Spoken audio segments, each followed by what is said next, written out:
Hello everyone, it's Dr. Pope and this is a short video about functionalism.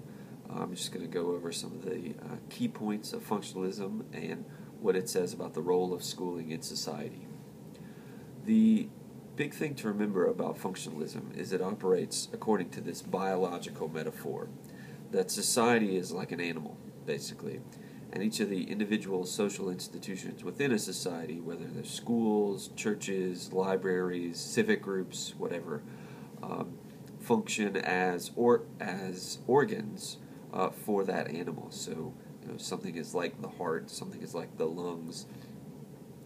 And just like when you look at the heart, one of the things when you're trying to figure out what it does is you ask, well, what does it do to contribute to the survival of the big animal? That's how functionalists see the relationship between individual social institutions within society. So there's what it does is it says, well, we can look at schools, and when we say, well, what do schools do? What should schools do? How do we solve the problems of society, and how do we solve the issues that schools themselves have?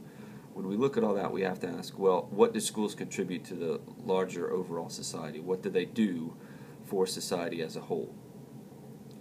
Functionalists believe that in order to work well, all societies have to do two things. One is they have to figure out who in the society, which individuals are best for which sorts of roles. So they have to sort or select individuals to do functions in society. Some people have to grow crops, some people have to go hunt the animals, some people have to make the clothes, all that kind of stuff. So society, in order to function well, has to have what functionalists call role differentiation, ways in which society figures out what individuals are best suited to do the things that society needs doing. So role differentiation is one of the key things in society. Two, the second key thing that society needs is solidarity. You have all these people who may be a little different in certain ways. They belong to different families. They're doing different jobs in society. But society needs a way to make all these people come together, to be together, and to see themselves as all part of the same society, as all part of the same thing. So solidarity is the second thing that all societies need to function, according to functionalists.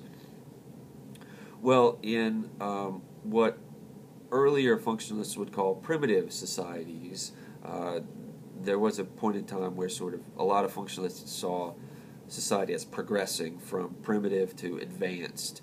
I don't think that's the way typically modern sociologists and anthropologists refer to the differentiation between a society like ours in the United States, which is industrial, complex, highly technological, geographically spread out, diverse in a whole bunch of ways. We don't see our society now. Typically, even most functionalists don't see our society now as being some sort of inevitable point in social evolution. Some still do, but most don't, I don't think.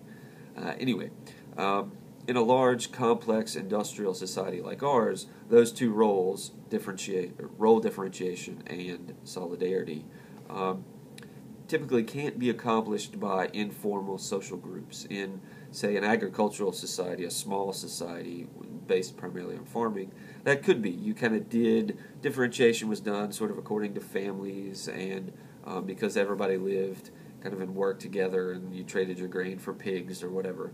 The solidarity stuff kind of took care of itself. In a society like ours, that's spread out and industrial and highly technological, we need institutions to serve those functions of role differentiation and solidarity. Schools serve those functions according to the functionalists. In fact, that's one of the principal things that a mandatory system of public schooling does and ought to do. It serves to sort people into the sorts of jobs and larger adult roles that need doing in society. And two, it serves to bring people together despite the sorting. That is, we all have different jobs to do in society, but we all recognize that we're all part of the same thing and contributing to the larger whole. So it's sort of like, somebody sits the heart and the lungs and the kidneys down and say, okay, all of you guys have really important things to do, and it's all very different, but we're all working toward the health of the larger organism. Schools serve role differentiation by sorting in various ways, by tracking students, by sorting students according to age, academic ability, interest, all of those things. And in so doing, they sort and select students for larger adult roles in a way that families cannot. I grew up in a blue-collar family. My dad was an electrician. My grandparents were farmers. So if society at least would have just depended on families to sort of help children figure out what adult roles they were supposed to be doing, then I would have ended up as an electrician or as a farmer of some sort. I may have been good at either one of those things, but obviously that's not where my interests lie. And so public school, by exposing me to all sorts of things that was not farming or electrical work, allowed me to kind of self-select and pushed me toward an adult role that needed filling, namely teacher and university professor. In the same way, schools serve the solidarity function by largely having the same sort of knowledge distributed to students, knowledge about American history, about English, about math, and so kind of bringing people together on the basis of knowledge, but also, and for the functionalists probably more importantly, schools sort of enforce a common set of behavioral norms. So we expect students to wait in line, to raise their hand, to not interrupt when other people are talking.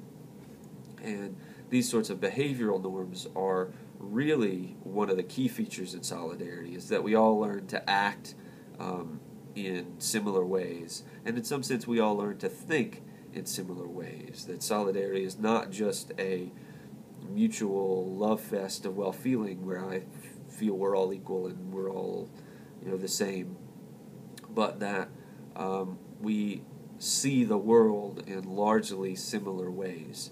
Functionalists say that has to happen in order for society to function and function well. In particular, there's a big group of functionalists. The text mentions Robert Dreeben, that sees schools largely as imparting 4 norms to children. Those 4 norms, independence, specificity, universalization, and achievement, are all norms that children are supposed to internalize in public schools, and they're 4 norms that we depend on public schools teaching and children internalizing in order for the society to function well. So at the end here, I want to ask you guys to think about concrete ways in which schools serve those 2 functions that all institutions must serve in order for society to work: role differentiation and solidarity. And 2, how schools concretely impart those 4 norms: independence, specificity, universalism, and achievement into students. And so that's where we'll kind of go from here, thinking about the ways in which schools serve those functions. As we move on, we'll see that functionalism explains a whole lot about how schools work and in the relationship between schools and society, but also functionalism certainly has its issues. There are some things it doesn't explain, and there's certain things that it leaves out when we talk about how schools and society function together. So think about those things as we move forward, and make sure you're blog posting and asking questions when appropriate. I hope everybody's having a good class so far, and let me know if there's anything that we can do to make it better.